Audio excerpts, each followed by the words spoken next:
मंगत अपने परिवार के साथ रहता था। मंगत की पत्नी सुनीता ने अभी कुछ महीनों पहले ही एक सुंदर बेटे को जन्म दिया था, जिससे अब मंगत की जिंदगी खुशियों से भर गई थी कि कुछ दिनों बाद शांता वहां काम मांगने आती है और मंगत शांता को अपने घर में काम पर रख लेता है। शांता कुछ ही दिनों में घर का सारा काम ठीक तरह से संभाल लेती है, जिससे सुनीता को अपने और बच्चे के लिए अच्छा खासा वक्त मिलने लगता है। एक सुबह सुनीता जॉगिंग के लिए घर से बाहर जा रही होती है, तभी दरवाजे के सामने उसे कुछ चमकता हुआ रखा दिखाई देता है। वो उसके पास जाती है। अरे, ये नींबू तो सोने की तरह चमक रहा है। कहीं सच में सोने का नींबू तो नहीं? रख लेती हूँ, बाद में इसकी जांच करा लूंगी। सुनीता नींबू को उठाकर अपनी अलमारी में रख देती है और जॉगिंग पर चली जाती है। दिन बीतता है, सब काम सही से चल रहे होते हैं। रात को सब खाना खा के सो जाते हैं, लेकिन बीच रात करीब 1 बजे सुनीता अचानक अपने बिस्तर से उठ खड़ी होती है और अपने बच्चे को लेकर घर के बाहर मौजूद कुएं के पास पहुंच जाती है। बच्चा जोर जोर से रो रहा होता है, जिसकी आवाज से मंगत की नींद भी खुल जाती है। अरे अरे, ये कहाँ रो रहा है? मंगत इधर उधर देखता है, पर बच्चा कहीं ना दिखने पर वो आवाज सुनते हुए दरवाजा खोल घर से बाहर निकल जाता है और सामने का नजारा देख उसकी आंखें फटी की फटी रह जाती है, जहां सुनीता बच्चे को गोद में लिए कुएं की दीवार पर खड़ी थी। ठहर जाओ सुनीता, ये तुम क्या कर रही हो? सुनीता मंगत की ओर देखकर कुछ अजीब तरह मुस्कुराने लगती है।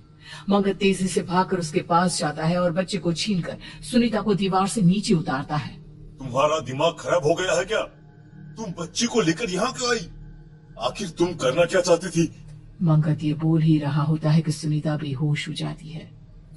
अगले दिन मंगत अपने मनोवैज्ञानिक दोस्त विशाल को फोन करके उसे सारी बात बताता है, जिसके कुछ ही देर बाद विशाल उनके घर पहुंच जाता है और सुनीता से बात करके उसके मन की दशा जानने की कोशिश करने लगता है। अरे तुम चिंता मत करो मंगत, घबराने वाली कोई बात नहीं है। ये स्लीप वॉकिंग का नतीजा हो सकता है। मैंने भाभी को दवाइयां दे दी हैं, अब मैं चलता हूँ, ध्यान रखना अपना। विशाल वहां से चला जाता है, जिसके कुछ दिनों तक तो सब ठीक रहता है, लेकिन फिर एक शाम जब मंगत ऑफिस से घर लौटता है तो अपने कमरे का नजारा देख उसके होश उड़ जाते हैं, जहां सुनीता ने एक बड़ी रस्सी पंखे से बांध रखी थी और दूसरा सिरा अपने मासूम बच्चे के गले में बांध रही थी। सुनीता, अरे तुम पागल हो गई हो क्या? आखिर तुम्हें क्या हो गया है? तुम हमारे बच्चे की जान लेना चाहती हो क्या? हटो यहाँ से। मंगत सुनीता को धक्का दे बच्चे को गोदी में ले लेता है, जिसके बाद एक बार फिर सुनीता बेहोश होकर गिर पड़ती है। मंगत उसी वक्त विशाल को फोन कर घर बुला लेता है। विशाल, मेरी तो कुछ समझ में नहीं आ रहा, आखिर ये सब मेरी जिंदगी में क्या हो रहा है? मैं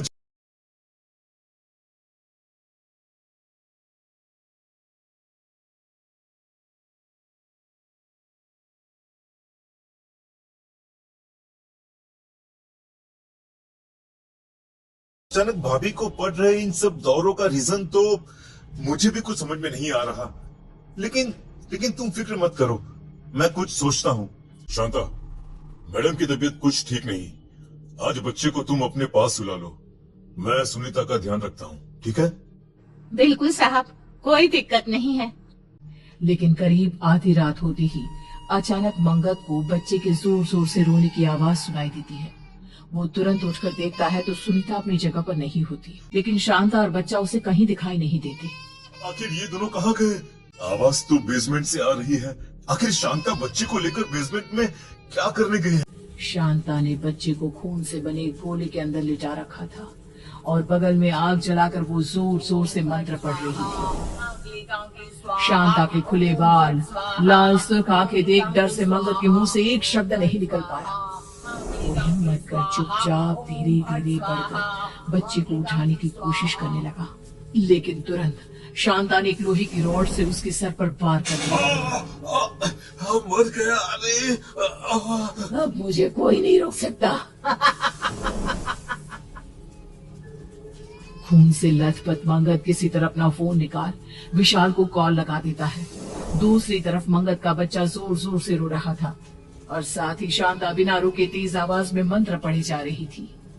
कुछ देर बाद विशाल वहां आता है, पर शांता अपने मंत्रों में इतनी मग्न होती है कि उसका ध्यान उस पर नहीं जाता, और इसी का फायदा उठाकर वो चुपके से लोहे के डंडे से शांता पर वार कर देता है और लपक कर उसे पकड़ रस्सी से बांधने लगता है। छोड़ मुझे, तू नहीं बचेगा, कोई नहीं बचेगा यहाँ, छोड़।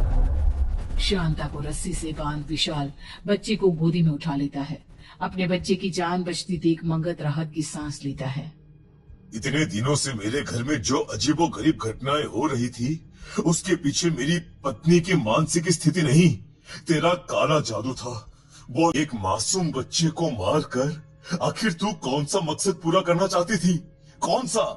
कुछ सालों पहले मेरे बच्चे की मौत हो गई थी। अपनी काली विद्या की मदद से मैं इस बच्चे की बलि